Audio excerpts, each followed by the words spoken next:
Ressoa meus elétrons, tudo positron? No último vídeo, a gente falou de três interações que ocorrem entre moléculas. Hoje, a gente vai terminar essas interações. Vamos lá? Então, no último vídeo, a gente conversou sobre três interações, que foi o quê? Íon-dipolo, íon-íon e forças de London. Hoje a gente vai conversar sobre duas forças que estão faltando, que são o quê? Dipolo-dipolo e ligações hidrogênio. Beleza? As interações dipolo-dipolo, ou também chamado de dipolo permanente, ou interações dipolar, são interações que ocorrem com moléculas polares. O que é uma molécula polar? É uma molécula onde você tem um polo positivo e um polo negativo. Ou seja, você tem diferenças de eletronegatividade entre os componentes que cria um desbalanceamento dos elétrons. Ou seja, os elétrons estão mais deslocados para um dos átomos. Quando você tem esse deslocamento e a formação de um dipolo, ou seja, dois polos, ocorre a atração entre esses polos. Como assim? Aqui, o cloro é muito mais eletronegativo que o hidrogênio. Então, o cloro puxa os elétrons para ele. Se puxa os elétrons para ele, a gente fala que ele fica com um momento negativo, ou seja, ele fica mais negativo. Já o hidrogênio, ele fica momentaneamente mais positivo. Por quê? Porque ele fica deslocado, os elétrons ficam mais afastados dele. Então ele fica com um dipolo positivo ou com um momento dipolar positivo. Quando você tem um momento negativo, esse momento negativo vai atrair o momento positivo de outra molécula. E esse momento negativo aqui vai atrair outro momento negativo de uma outra molécula. Então você vai ter o quê? A atração entre esses polos.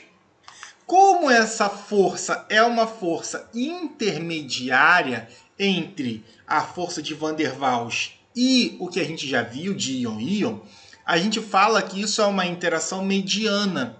Ou seja, as substâncias que são polares e formam interações dipolo-dipolo têm ponto de fusão e ponto de ebulição com valores médios, nem tão baixos e nem tão altos. O quinto tipo de interação que a gente vai ver são as ligações hidrogênio, ou também chamado de ponte de hidrogênio. O que é isso, Eric? São interações que ocorrem com moléculas muito polares, ou seja, moléculas que têm grande diferença de eletronegatividade, que no caso seria quem? O hidrogênio ligado a três tipos de átomos: flúor, oxigênio e nitrogênio, que são os átomos mais eletronegativos da tabela periódica. Então, toda vez que você vê o F ligado a um H, o O ligado ao H ou o N ligado ao H, eles vão fazer ligações hidrogênio ou pontes de hidrogênio. Então aqui, ó, você tem, por exemplo, água. O que ocorre na água? Ocorre que você vai ter o oxigênio aqui, ó. Vamos mudar a cor da caneta aqui pra gente. Aqui, ó. Você tem que o oxigênio, ele é o polo negativo e o hidrogênio, ele é o polo positivo. Então, esse oxigênio vai atrair o hidrogênio de outra molécula. Então, olha, o polo negativo atrai o polo positivo de outra. E isso forma uma rede em todas as moléculas dessa substância. E o que acontece? Acontece que essa alta diferença de eletronegatividade gera uma interação muito forte. Essa interação muito forte provoca um fenômeno chamado tensão superficial. E essa tensão superficial é o que faz com que aqueles insetos consigam andar sobre a água. Por quê? Porque ela forma uma força, uma camada em cima da superfície. E quando você tem essa camada na superfície, o que acontece? Os átomos da superfície não conseguem se ligar aos átomos do ar. Então eles criam um retículo muito forte na superfície que dificulta a entrada do inseto na água, ou seja, a penetração desse inseto. É por isso que quando você mergulha de barriga na água, você sente aquele impacto, que nada mais é do que a tensão superficial da água somada com a terceira lei de Newton, ação e reação. Beleza, galera? Então, quando você trabalha com esse tipo de material, o que acontece? Quando você tem interações de ligações de hidrogênio, você tem materiais com alto poder de interação que cria altos pontos de ebulição e fusão. Isso explica, por exemplo, por que o butano, que é o gás de cozinha, é um gás e a água é líquida. Porque o butano ele forma o quê? Moléculas apolares, então só ligações de Van der Waals, só interações de Van der Waals. Já a água tem o quê? Interações de ligações de hidrogênio. Então, se tem uma interação muito mais forte, isso explica o que a água evaporar a 100 graus. Beleza? Então, substâncias que têm ligações de hidrogênio possuem altos pontos de fusão e ebulição. OBS aqui pra gente. A ligação sempre vai ser mais forte que uma interação, tá? Então, se você for comparar, por exemplo, uma ligação covalente com uma interação de Van der Waals ou de polo ou ponte de hidrogênio, a ligação ela é mais forte que as interações, porque a ligação é o quê? Compartilhamento de elétrons. Já a interação, ela trabalha com forças à distância. Beleza?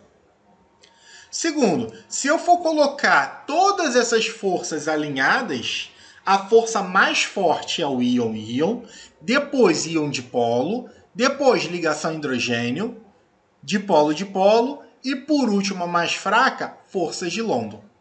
Beleza, galera? Tranquilo? Terceiro OBS aqui pra gente, surfactante. O que é isso? Surfactantes são moléculas anfifílicas. O que isso quer dizer? Anfi quer dizer dois, fílico quer dizer afinidade. Então, são moléculas que têm dois tipos de afinidade. Normalmente, uma cabeça polar e uma cauda apolar. Como assim, Eric? Aqui eu tenho uma molécula que eu tenho uma cabeça polar, tá? Uma cabeça polar que tem o quê?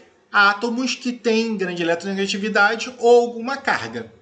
E eu tenho uma cauda apolar, tá? Essa cauda apolar, ela vai formar interações diferentes da cabeça. Se você tenta lavar a louça com gordura só com água, você não consegue. Por quê? Porque a gordura ela é apolar. A gordura sendo apolar, ela forma interações de quê? Van der Waals. E a água, ela tem o quê? Ligações de hidrogênio. Então, elas não se comparam. Você não tem afinidade das duas. Então, o que você faz? Você usa um detergente. Por que você usa um detergente? Porque esse tipo de molécula pode formar o quê? Micelas. O que é uma micela? Micela é um sistema onde você forma, geralmente, uma esfera que engloba um dos componentes. Então aqui, ó, você tem, olha só, dependendo do meio, você tem conformações diferentes. Então, para o meio polar, a cabeça ela vai interagir com o meio. Logo, a cabeça fica para fora e o corpo, a cauda, que é apolar, que não quer se misturar com a água, se junta. Já para o meio apolar, o que acontece? A cabeça não quer se misturar com o meio. Então a cabeça se junta e as caudas ficam para fora. Eric, e quando é que eu faço para lavar louça? Quando você lava a louça, a água é polar. Então a cabeça vai ficar o quê? Junto com a água. Eric, beleza. E a gordura? A gordura que é apolar fica aqui dentro, presa na micela. E então o detergente prende essa gordura e quando você joga água, a gordura sai junto com a micela. Beleza? Galera, então é isso. Na aula de hoje a gente viu as duas interações que faltavam, que é dipolo-dipolo e pontes de hidrogênio. Muito obrigado, até a próxima. Beijos no elétron!